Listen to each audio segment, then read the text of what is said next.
I want to be as comfortable as I can so that, you know, you guys feel like this is just FaceTime. You know what I'm saying? I don't want a lot for Christmas. There is just one thing I need, and I don't care about. Hey my loves, it's your girl Tamada Jasamo and welcome to Vlogmas episode 5. So guys, as you can see from the title of the video, this is a girl talk. I put up a question tag on my Instagram story and asked you guys to ask me questions for any advice you need, and those are the questions that I'll be answering. So guys, I wrote down all the questions here so that it's easier for me to allocate them, and I grouped them in like certain different topics. So there's personal growth, there's relationships, there's friendship, there's Christianity, there's business, and then there's school. So yeah, we are gonna be answering them in that order. And there's also hygiene questions, but the hygiene questions I'll be doing a separate video for that. So yeah, let's just get right into this video. We are starting with personal growth and development. The first question is, what's one area of personal growth or self-improvement are you currently working on?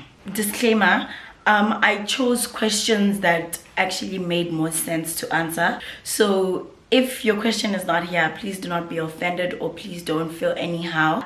I answered all the questions, like I literally wrote them down so that I don't forget anything and I say everything the way I want to say it, because sometimes when I'm recording I forget to add or say what I actually wanted to say. Hence I wrote everything down here. Yeah, big girl things.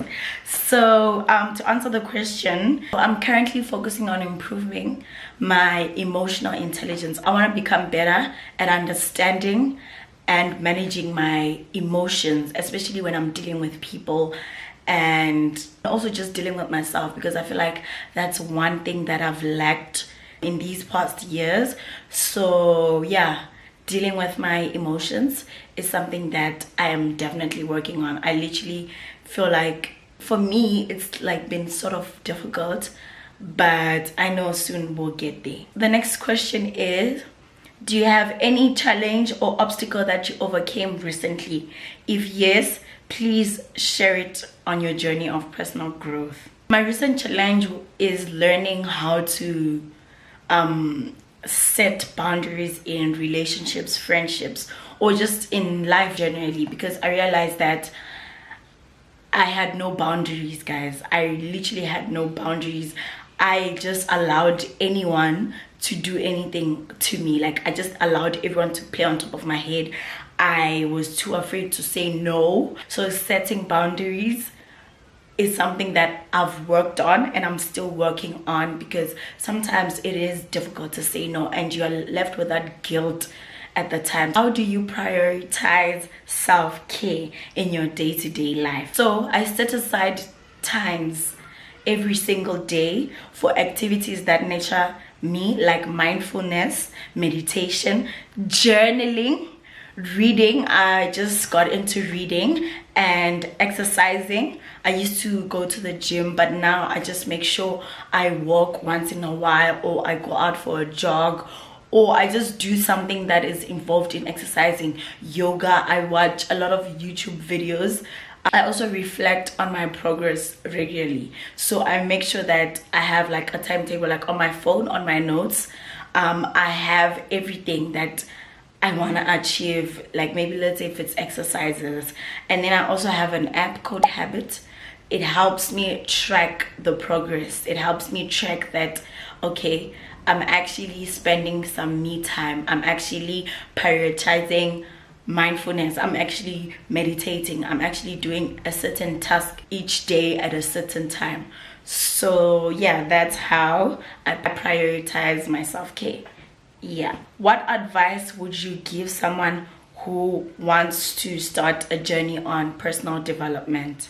So the best thing to do is to just start. You can start small, you can start big, but just start. I advise that you start small and you have to focus on one area you'd like to grow in. So set achievable goals. Don't, for example, you want to start going to the gym 3 times a day when you know very well you cannot go to the gym 3 times a day. So say you want to go to the gym once a day. That is setting achievable goals. You know yourself, so you are able to set goals that you know that you can do. Also, and be consistent. Make sure that you are doing it every single day. If it's you saying you do it twice a day or once a day or 3 times a week, then you have to make sure that every week you are doing this thing 3 times. And also practice self-compassion. Like, it's a journey. You have to take it slow. Set achievable goals. That's how you'll be able to get onto this journey of personal development and know who you are. That's why in the previous question of prioritizing self-care, I spoke about journaling. You can literally journal about anything. You can start by who you are, what you like, what you don't like, so that you actually get to know yourself. Take yourself out on a solo date. Get to know the type of person you are. I started doing solo dates last year, and I realized that when I first started, I actually realized that I did not know myself.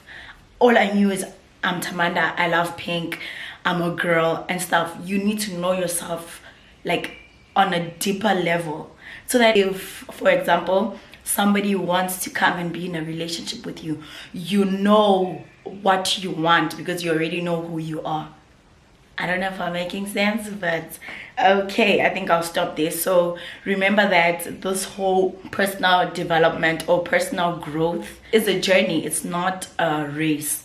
So make sure that you are not putting a lot of pressure on yourself.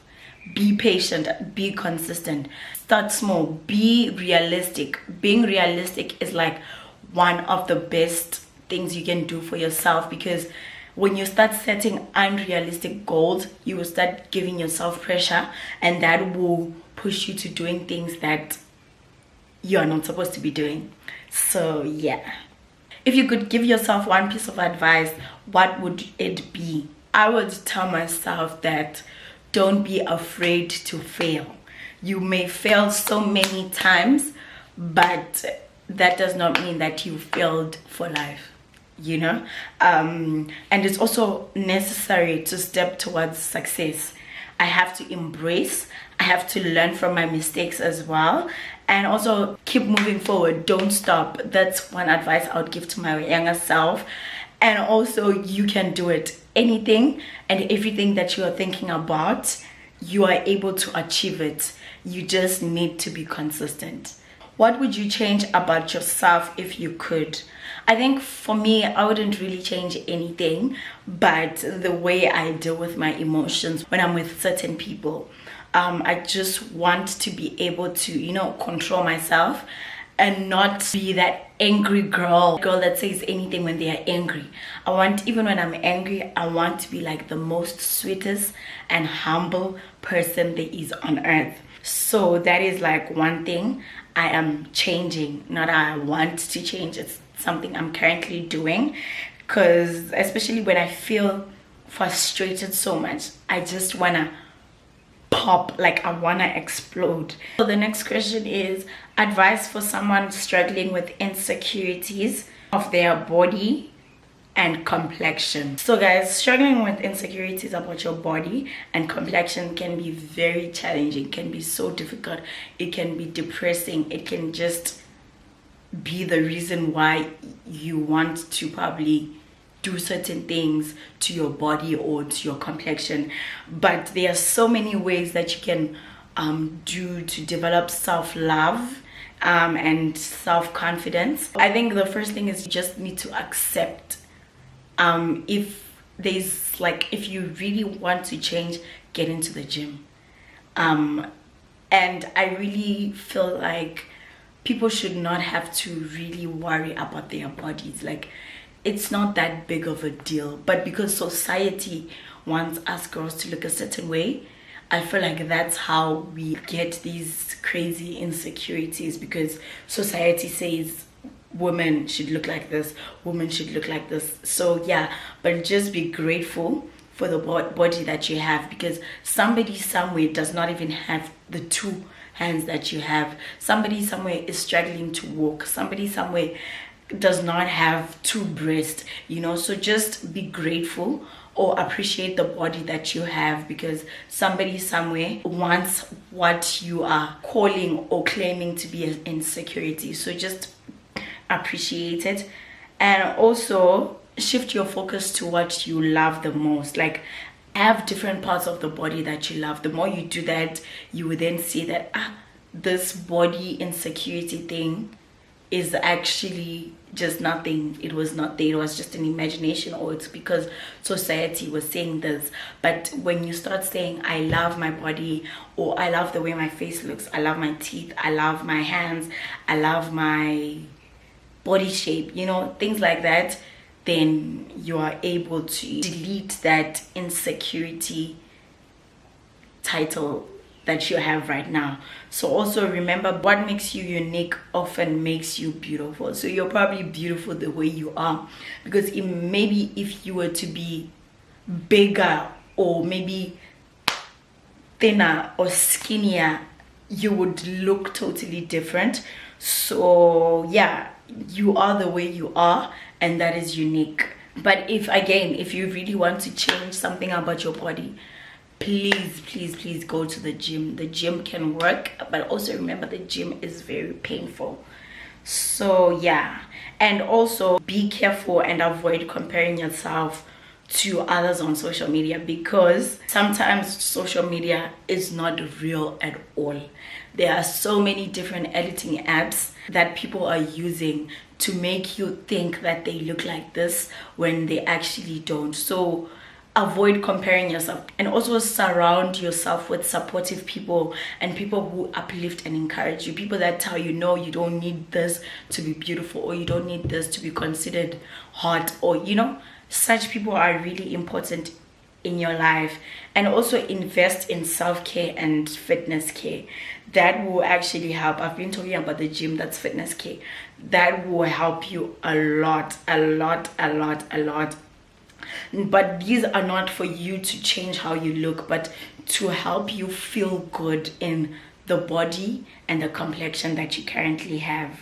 And also wear clothes that suit your body type or that make you feel comfortable. Don't wear clothes that you know, when I wear this, no. So yeah guys, that is like my 2 cents on this whole body thing. And on the complexion part, dude, you cannot change anything. Like, just leave the way you are. Is how God wants you to be. There's a certain reason why you are like that. So if God wanted you to be somehow, he would have probably made you a white person or an Indian person. Or if you are too light, I don't think light people complain. So I would think, I will assume that you're a dark-skinned girl. So God made you dark-skinned for a reason. So just embrace, like, love yourself, that you're able to accept who you are. So yeah guys, the last question in this section is how to be confident. Tips on being confident. A lot of people ask me this, so I have like 4 points on confidence. Work on your skills. You have to get better at things that matter to you. Shift your mindset. Focus on progress and not perfection.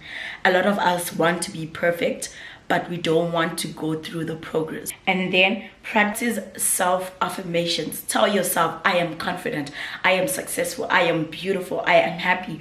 Once you do that, you are able to achieve, or you're able to be confident in every aspect of your life. So remind yourself of your strengths, because that is very, very important, guys. And lastly, take action. Confidence grows when you step out of your comfort zone and succeed, even in the smallest ways. So that's what you have to do. So yeah guys, I did try answering all the questions on personal growth and development. So we are going to move to the next one, relationships.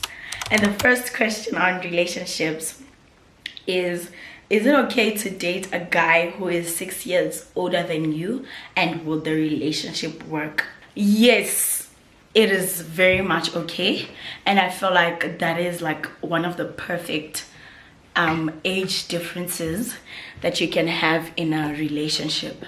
But you also need to make sure that this guy that you're dating that's 6 years older than you, he has his goals set up, he has his values set up, and he has respect for you. Because sometimes when you date guys that are older than you, they sort of don't respect you because they feel like, nah, they are the older ones, so they are the ones that need to receive the respect and you don't. So you need to be very careful on the type of 6-year older guy that you're choosing. Relationships are not really based on age difference. They are more based on communication and emotional maturity, also compatibility, because you can get somebody who's younger than you and treats you the best way than somebody who's 6 years older than you. So you just need to know the guy. Make sure that this guy you want to get into a relationship with, you know who he is. That is also one thing that's very important. Know who you're dating, know where he comes from, know what his parents do for a living, know what he does for a living. Ask him, what does he want in the next 5 years? And if he tells you that he's not sure yet, he's not the one for you. Because a true man really knows what he wants for himself, even in 10 years. So just be careful on who you choose for yourself. Do you ever fully recover from a breakup? I think yes, but also it takes time for you to like be fully recovered, because the experience and maybe thoughts of you and that person that you were with, it keep coming back, and you can't just erase something that you've shared with somebody for like maybe 2 months, 3 months, 7 months, 10 months, 11 months, 5 years. So yes, you can fully heal, but you just have to be patient and also be willing to heal, to recover, be willing to finding peace. I'll give you an example with me. I had my first like real heartbreak last year, and it took me, I think, 4 months to actually recover from that breakup, because it was bad. I went through both relationship and friendship breakup, so I was dealing with like 2 things at once. So it was really hectic, because I'll always remember the experience I had during that process of the breakup, and also the experience I had with them when we were still cool. So for me to say that I was finally and fully healed, I had given myself a lot of time. These breakups had helped me or taught me valuable lessons about myself and my needs. So yeah, you can fully recover, but it takes time. You just need to be patient, and you need to go through the different emotions that you are feeling. If you feel like crying, do it as many times as you want. If you feel like you don't want to talk to anyone, do it. If you feel like you want to deactivate and just disappear, do it, because that is part of your healing process or your recovery process. So yeah, what's your take on long distance relationships? Okay, so I think long distance relationships can work the best with regular communication, with so much trust and shared values and goals. The biggest one here is communication. Communication is actually important in every type of relationship, but in long distance relationship, it's like what's holding the whole relationship. I love the concept of long distance relationships, because as a Christian girl, you are able to run away from certain temptations that people who see each other every single day are facing. So if you were to ask me, I think long distance relationships are meant to be for girls in Christianity, or girls that are chasing or living according to God's will, because you are able to run away from a lot of sinful activities, and that is just the best. Can we talk about waiting for marriage to have sex and how hard it is? That should not be hard. If you find it being hard, just know that the devil is trying to play with you, or the devil is tempting you. That should not be difficult. Somebody also asked me, do you believe in soul ties? Yes, soul ties are real, guys, and they are there. And also in the Bible, when a man and a lady sleep together, they are already considered one. So sex before marriage should be a no. But if you've already done it, that is no problem. You can repent and you can make up a decision that, you know what, you want to stay pure from now till the day you get married. That does not matter anymore. Yes, you've done it. That does not matter. Just forget about it, and you can now start living abstinence journey until you get married. So if you are in a relationship with somebody, you have to make them understand that, okay, we are in a relationship, but we are not yet married, so I would like to refrain from having sex. And if they tell you that, no, you're being crazy, everyone is doing it, tell them to go to that person that is doing it. So, and they must leave you. So you break up with this person, because you cannot be with somebody just because they want to be having sex with you. No. If they don't want to accept that you don't want to have sex, or you don't want to have sex anymore, then I feel like just stop, because rapture is gonna come, and yeah, 1 + 1 is 5. So yeah, what's the most valuable lesson you've learned from a past relationship? What I've learned from my last relationship is the importance of communication and setting boundaries, because healthy relationships require clear expectations, mutual respect, and understanding. So guys, make sure you're always communicating with your person. And even if you are not in the right space or right mind to talk, let them know that when I'm quiet, it does not mean I am doing ABC, but it actually means this is what will be happening. Sometimes being able to say no to certain things in a relationship is also very good for your physical, emotional, and spiritual well-being.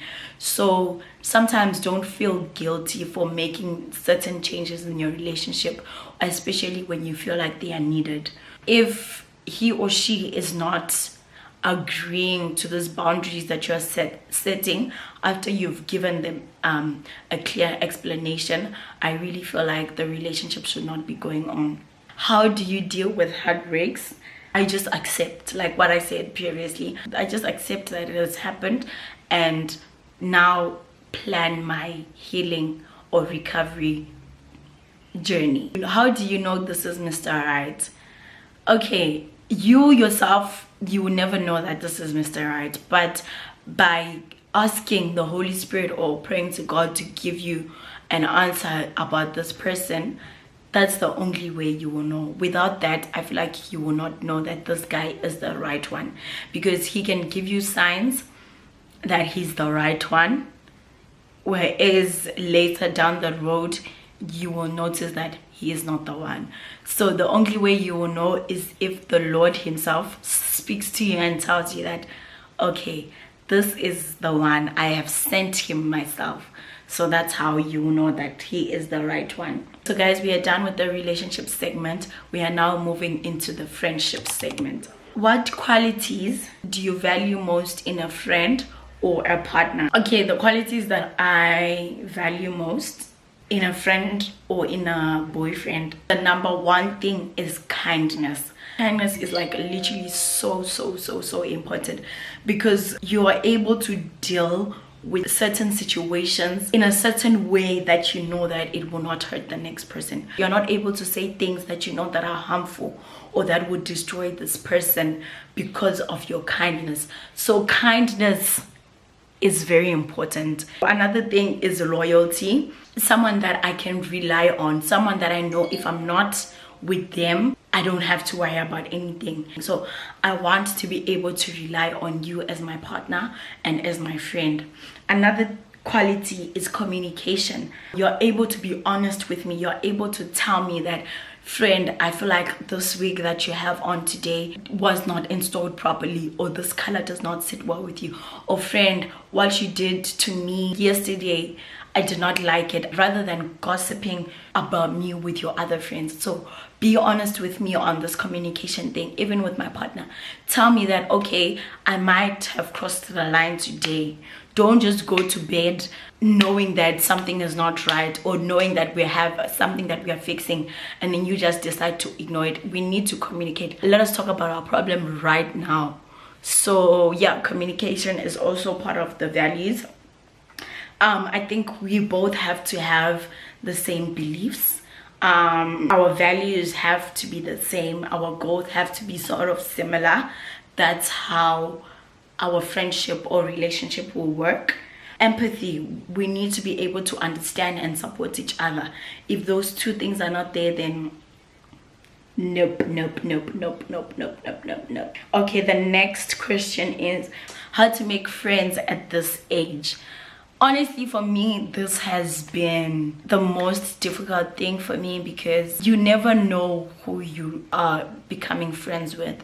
So get to know the person first before you call them a friend. You can just be people that know each other until you've gotten to understand this person on a deeper or emotional level. So join clubs, go to social events, or participate in different activities in your community. Or maybe if it's like making friends on social media can be difficult, because these days we have people that are faking who they really are. They are not showing you who they really are. So just do like your own further research, finding out who this person really is, what do they do, the life they are living. Be open and approachable to people. Be kind as well. That's how you are able to make real, genuine friendships. Stay consistent with the person. Have bonding sessions or talk more often. So yeah, I really hope I made sense on that one. Now, still on friendships, how to deal with mean girls. You just need to ignore. I think you just need to ignore them. That's my answer. Ignore them, because they are probably mean for a reason. They are mean to you because you are doing something that they cannot do. So just ignore. So yeah, let us move on to the next section of the questions, and that will be school. Please give us tips on how to stay motivated. Staying motivated can be really difficult, especially in school, because you have like so many things that are going on at home, at school, in your personal life. So yeah, I think you just have to set clear goals, know what you want to achieve, and break it down into smaller sections and achievable steps, so that it's not too difficult or too hectic for you to manage. Write down your goals and always check up on them, like, have I done this? Did I manage to do this? Understand why the goal matters to you. Create a routine. Have a daily schedule that includes your time and your goals, and consistently build habits and keep on track. You can use the habit app again to help you create a routine that will work for you and set realistic goals again. So also reward yourself, like when you are done studying for an hour, do something nice for yourself, so that each time you know that, okay, if I'm able to study, I'll be able to buy myself a chocolate or something like that. You know, also celebrate your wins as well. Stay organized. Have to-do lists, have planners, use apps, like I already told you, an app, Habit, to track your progress and to stay focused. And then surround yourself with positivity. Spend time with people who support and who encourage you to grow. That is very, very, very, very important. Eliminate distractions and environments that drain you, even people that drain you.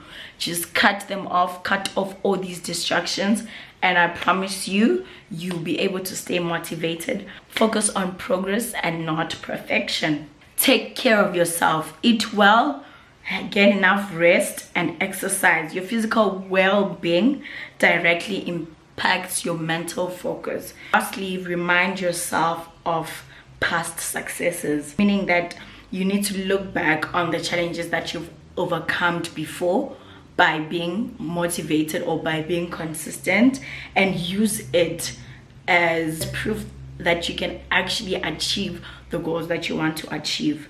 So yeah, for you to be motivated, you need to be disciplined. Tips on getting through high school: be yourself, be a child. Don't be too mature for your age. Yes, it's good, but allow yourself time to be a child. Don't fall for the pressures that it comes with as well. Be selective with the friends that you make in high school, because the people you play with will either help you get through high school or will either destroy your high school experience. So yeah, make sure that you are doing your homework, make sure that you are studying, make sure that you are listening and obeying your teachers as well as your parents. I'm going to upper 6 next year. Any advice you would give or love to share, because I'm scared? My advice to you is be yourself, right? And work extremely hard, because the results that you're gonna get are the results that are going to help you decide what you actually want to do in life. Because I hear in Zim you don't choose subjects, you just do all the subjects and then you are able to choose after when you go to uni. So work very hard, don't be playful, like just be focused, man. Like don't procrastinate anything, because you say I will do this tomorrow. Tomorrow comes, you're not doing it. In no time you're about to write. So yeah, just be focused, stay motivated, and yeah. Okay guys, so now we're moving on to the next section of questions, which is business. The first question is tips on starting a business. I already had notes on my phone that spoke on business. So yeah, so starting a business is like one of the most exciting journeys, especially if you know what you really want. Like with me, every time I have a business idea, I just get like so excited, and I start imagining this is how my life is going to be, what and stuff like that. So the first thing that you need to do is you need to define your vision and your goal. Have a vision and goal for the business. Decide what type of business do you want to have or want to start. Is it product based or is it a service based business? Write down everything and take your time. Make sure that you have a vision and you have a target audience for this business. Identify the niche of your business. Focus on the area you've experienced. With me, for example, wigs and lip gloss. I got to work at a wig salon, and I got to see, before I started the business, I got to see how the wig industry is taken care of or is run. The wig business is run. Then that's when I decided and made up my mind that okay, this is what I actually want to do, because I did love doing hair. I used to do hair in school as well. So yeah, when you're identifying your niche, make sure that you research the market to identify gaps. So if you want to do wigs, you need to identify what gaps in the wig business are there. There's no braided wigs. There are people that are only selling human hair, maybe in South Africa or Zimbabwe, but a lot of people want synthetic hair. So that is the research that you need to do. Analyze your competitors, see what works and what doesn't work. Identify your target audience, their needs and purchasing behavior. So if, for example, your target audience is 18 to 35, what does this age group want? Create a business plan. This business plan will also help you when you then want to apply for funding or any support whatsoever, what people normally ask for first is a business plan. So make sure that you have your business plan, and in your business plan, remember your business plan, it talks about everything: your mission statement, your vision statement, it talks about the financials, you have a marketing plan, an operation plan. You literally have everything in this business plan. So make sure that you have a business plan. The other thing is branding and identity. Make sure that you have a name, have a logo, have like a slogan that will match the brand. Be consistent on each and every platform of yours, be it social media, packaging, and website. Market your business. So before you start your business, take people on your journey, like open a social media account and take people on a journey of how you are going to start this business. That way you would have built an audience already. Collaborate with influencers. This is something I've been thinking about lately, and also run paid ads and campaigns so that you are able to reach a wider and bigger audience. And you have to be patient and persistent, because building a business takes time. So you need to stay consistent and don't get discouraged by any setbacks. These are my tips on starting a business. And then the next question is business ideas. So you can start like literally anything, but remember, what you start, it has to be something that reflects with you yourself. So you can't start a car wash when you know that you do not know how to wash a car, or when you know that it is too difficult for you. No, these are some businesses that you can start. I'm gonna put the ideas here. You can start a salon, you can do makeup, like literally anything. Everything is literally right here on the screen. And yeah, how did I start my business? Like I said, I was working at a wig salon and I got to see how the wig business is run, and I was like, okay, I actually want to do this for myself, because I genuinely loved doing hair. Like since I was in high school, I used to like have different hairstyles, style myself, sometimes I would style people. So it was like just a passion that I had from way back, but I didn't know that I would actually get into the wig business until wigs got into fashion. I loved wearing wigs, and then I actually got the opportunity to work at a wig store, wig salon, and I was like, this is what I like. And with my lip gloss business, I was just scrolling on TikTok and I saw a video of somebody making lip gloss, and I'm like, well, what, I want to do this. So it didn't really have like any, I just saw that video, I'm like, I want to do this, because not everyone is doing lip gloss making in South Africa or Zimbabwe, so let me do that. And yeah, here I am today. We are almost done, guys. The last question will be on Christianity. How to balance this new world we live in and maintaining God's values. A lot of us don't really know the life that we want. We are lukewarm. We want to live a balanced life. We want to put both lives in one plate, of which I feel like we should not. The way to balance it is to make up your mind. Like, this is going to be so difficult, but just make up your mind that you want to live your life according to the will and purpose that God has for you. You may ask me, Tamanda, how will I know the purpose that God has for me? Get into his presence, receive the Holy Spirit, and he will guide and show you all the things. I really hope you enjoyed this video. Please do leave a thumbs up for me, and please do let me know what you think about how I answered these questions, and I will see you guys in my next video. Bye. Mwah.